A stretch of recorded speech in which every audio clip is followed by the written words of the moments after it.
Professor Richard Calland has a warning for South Africans by saying the following: the public should be careful not to lump all these RNC leaders who have refused to go to Parliament into one category.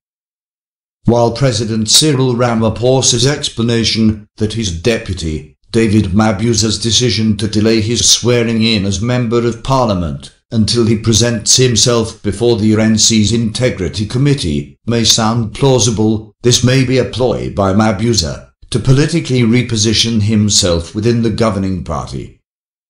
In an unprecedented move in post-democratic South African politics, Mabuza, who is Ramaphosa's second-in-command in the party and in government, opted to delay being sworn in as an MP until he answered to charges of having brought the party into disrepute. The committee deals with the values and ethics of RNC members.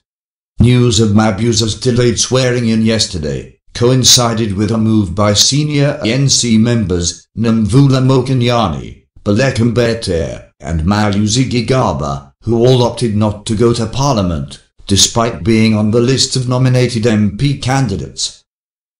Mokonyane, who was earmarked by the RNC as the National Assembly's Chair of Chairs, and Gigaba, a former Finance, Home Affairs, and Public Enterprises Minister, have featured prominently in the Commission of Inquiry into State Capture. The two have been implicated by witnesses in malfeasance and corruption during their tenure in their respective public offices. Richard Calland, Associate Professor of Public Law at the University of Cape Town, has expressed concern about Mabuza's previous involvement in the so-called Premier League, a group of premiers that sought to influence key appointments in the RNC and government during former President Jacob Zuma's leadership. Professor Calland said he viewed Mabuza's delayed swearing-in with skepticism. The public should be careful not to lump all these RNC leaders who have refused to go to Parliament into one category.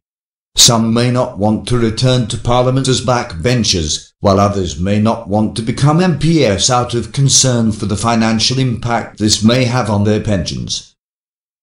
But the case of Deputy President Mabuza, who is delaying being sworn in as an MP and thereafter being appointed by President Ramaphosa, is something I find quite intriguing. He, removing himself from being appointed, may be a ploy to strengthen his position within the RNC, a sign of the rebuilding of the Premier League.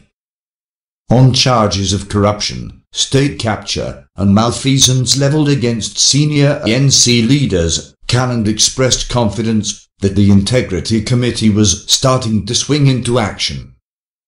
Although I am not clear what the Integrity Committee has or has not done, it has made its voice heard to the likes of Mabuza to first subject themselves before the body and put their side of the story.